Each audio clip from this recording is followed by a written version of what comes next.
Salutations and greetings from Twtwtw's Mr. Hereward, the king of the wokes. Yes, it's been one hell of a week for the wokers. We had two small successes against the Norman workers' revolution. Boris Johnson and that pretender, nay liar, Prince Andrew. We will take back our great nation and once more plant our social liberal culture at its summit. So, what happened this week? Apparently there's something called the Tom Daley effect. It has spurred men to take up knitting amid an home crafting boom. Why hasn't Tom spurred men to take up diving? What is up with today's men? Tom can hurl himself into the water from 30 feet, and men ignore him until the moment he picks up a pair of needles, and then sits there clicking away while nursing a big ball of wool. It's what they are doing in Wetherspoons apparently, instead of punching one another in the face. Healthcare is a moral obligation, said Pope Francis, who backs a global COVID vaccination programme and denounces those who are swayed by baseless information into refusing the jabs. What about the baseless information in the Bible, Francis, that sways people into refusing contraception or convinces Jehovah's Witnesses into refusing blood transfusions? Did Jesus ever get vaccinated, I ask you? He didn't, did he? So there you are, Pope Francis. Shit myself, said Gordon Ramsay this week, when he revealed he was terrified of giving Vladimir Putin food poisoning when he cooked for him. So you don't mind giving us gentle social liberal folk food poisoning, do you then? Oh, that's two pieces of bad news for restaurant goers visiting at Gordon Ramsay's. He shits himself enough to give you food poisoning, and his beef Wellington is served inside a Wellington. So on to another far-right bastard. Stick to tennis, Andy, said Nigel Farage as he hit back at Andy Murray, as the pair traded bitter blows in a Twitter spat after the GB News host tweeted a video from Belgrade with Novak Djokovic's family. Nigel Farage normally hates foreigners, but he hates social liberal people even more, doesn't he? Give him a backhander, Andy. No, I don't mean like that, mate.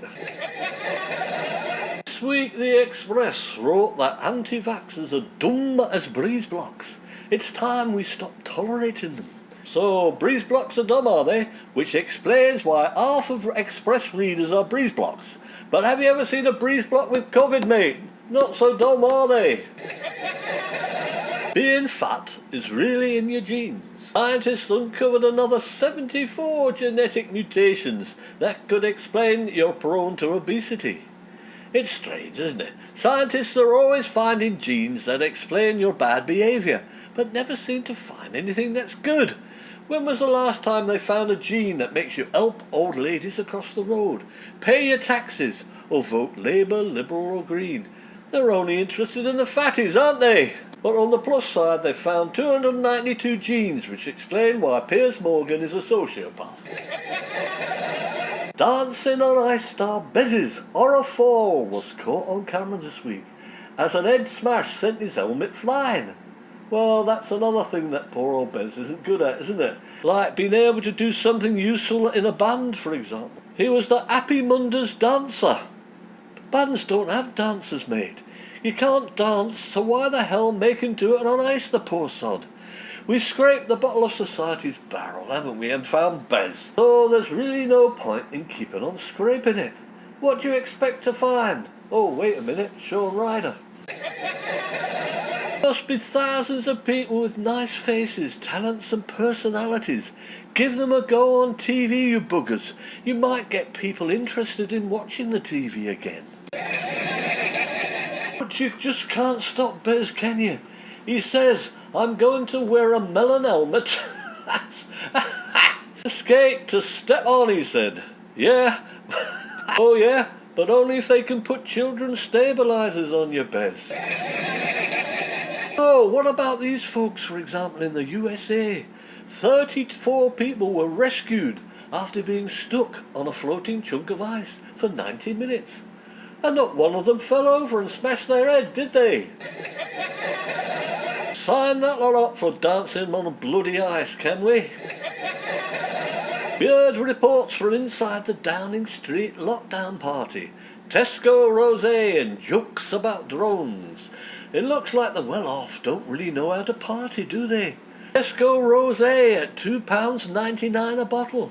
The only reason they bought cheap wine is they had to pay for it themselves because they couldn't put it on expenses, as they weren't supposed to be doing it, were they? And by the way, you buggers, we don't need a drone, my friends. We've got Bernard Cummings upstairs with a cheap digital camera. This week we heard that Morrison's are to replace use-by dates on milk with a sniff test. I'm not happy with this. I don't want people dripping with COVID sniffing my milk and letting snot drip inside the bottle.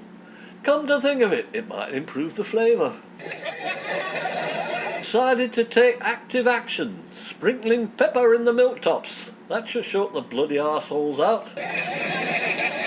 I wouldn't mind if Morrison sold cocaine.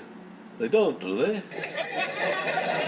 For all you oldies, paint it penny black, said the Mail, on the news that the Rolling Stones got their own collection of stamps to mark the band's 60th anniversary. Back in the day, the Rolling Stones were the counterculture. They were a bit dangerous and racy, drugs and everything. Now, bugger me, they're on our stamps. What else are they going to be on? Tins of Ovaltine, Werther's Originals and the Egghead sponsored by the Rolling Stones. I can still do a good Mick Jagger impersonation, however, if anybody's interested. Parties kept coming this week, didn't they? The Downing Street staff held a lockdown break-in party on the eve of Prince Philip's funeral and drank into the early hours, the night before the Queen sat alone to lay her husband of 70 years to rest. Ah, the bastards. They probably had a party game where they had a coffin and took it in turns to be either Prince Philip, the Queen or Prince Andrew. That wasn't the worst of it, was it? That was one of Boris Johnson's Wine Time Fridays. Number 10 staff held drinks every week during the pandemic. What's up with these bloody libertarians? Can't they leave the grog alone for 5 minutes?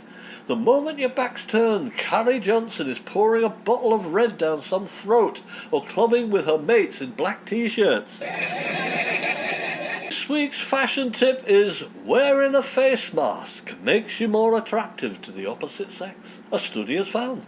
So ideal for ugly lockdown supporters. With a face mask on, no one can see you're ugly. So at last you can be yourself, the ugly bastard who doesn't give a shit. This week the Sun went on the attack.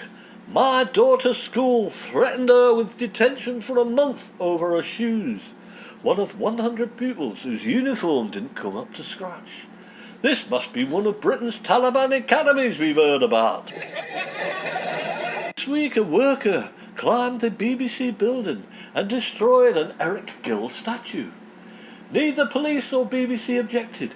Clearly an attack on the BBC and fine art in the UK. So it was probably approved by the National Front. So it was just a pathetic workers' revolutionary reprisal for the rioters who tore down the Colston statue, who were released this week. The Colston statue wasn't art, but it did represent racism, that's why it was torn down. Eric Colston was a bad slave owner and wasn't the artist. However, Eric Gill was a bad paedophile, but a good artist. Leonardo da Vinci is rumoured to have been attracted to choir boys. So, all right, workers' revolutionaries, let's destroy the Mona Lisa, shall we? This has been Hereward the Woke fighting the Norman communists from deep inside their headquarters in Devon.